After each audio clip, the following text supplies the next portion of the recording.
অহা 6 মে তাৰিখে অসমত ৫১,৩৯৭টা চাকৰি ফলাফল নিৰ্ধাৰণৰ আমি দিন নিৰ্ধাৰণ কৰিছোঁ। 6 মে তাৰিখে ৫১,৩৯৭টা নিযুক্তিৰ ফলাফল ঘোষণা কৰা হ'ব। ইয়াৰ ভিতৰত তৃতীয় আৰু চতুৰ্থ শ্ৰেণীৰ টোটেল তৃতীয় শ্ৰেণীৰ 11,৩৪৬টা হ'ব, যাৰ ৰিটেন অৰেল স্কিল সব হৈ গৈছে, যাক আসাম ডাইৰেক্ট ৰিক্ৰুটমেণ্ট বুলি কোৱা হয়। চতুৰ্থ শ্ৰেণীৰ 14,281টা। এই পদকেইটাৰ ফলাফল 6 মে তাৰিখে ঘোষণা কৰা হ'ব। সমান্তৰালভাৱে ৰাজ্যৰ আৰক্ষী আৰু বন বিভাগত চলি থকা নিযুক্তিৰ 5,730টা পৰীক্ষাৰ ফলাফল পদৰ ফলাফলো 6 মে তাৰিখে ঘোষণা কৰা হ'ব।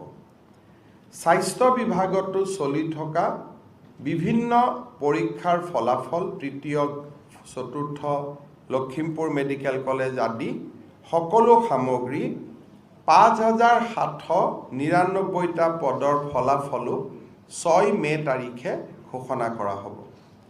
শিক্ষা বিভাগত 14,241টা পদৰ ফলাফল আমি 6 মে তাৰিখে ঘোষণা কৰিম। এই গোটেইখিনি যোগ কৰিলে 51,397টা পৰীক্ষাৰ ফলাফল আমি 6 মে তাৰিখে ঘোষণা কৰিম।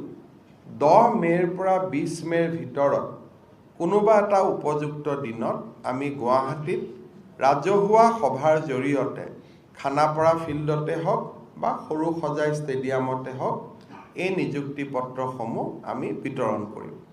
কেবিনেটে এইকাৰণে সিদ্ধান্ত লৈছে যে যোৱা কিছুদিন ধৰি প্ৰাৰ্থীসকলে ঘনাই ঘনাই সামাজিক মাধ্যমত কেতিয়া ৰিজাল্ট দিব এটা প্ৰশ্ন আনি থকাৰ কাৰণে আমি এটা ফ্লেট ডেট কৰি দিলোঁ যে 6 মে তাৰিখে সকলোৱে ৰিজাল্ট পাব আৰু 12, 13, 14 কোনোবা এটা ভাল দিনত আমি নিযুক্তি দিম।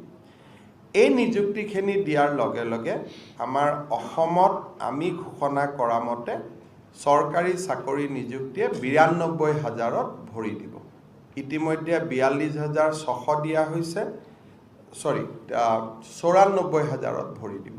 42,600 দিয়া হৈছে, 51,400 দিয়া হ'ব।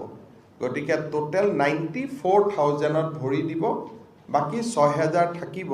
সেই 6,000ৰো নিযুক্তি প্ৰক্ৰিয়া আমি জুন মাহৰ পৰা আৰম্ভ কৰি দিম, যাতে সেই 6,000ৰো আমি দিব পাৰোঁ। কিন্তু মোক বিভিন্ন বিভাগে কোৱা মতে আৰু 1,000মান অ'ত পৰীক্ষা হৈ আছে, তাৰো ফলাফল দিলে হয়তো আমি ইয়াক 95,000লৈকেও লৈ যাব পাৰিম। আমি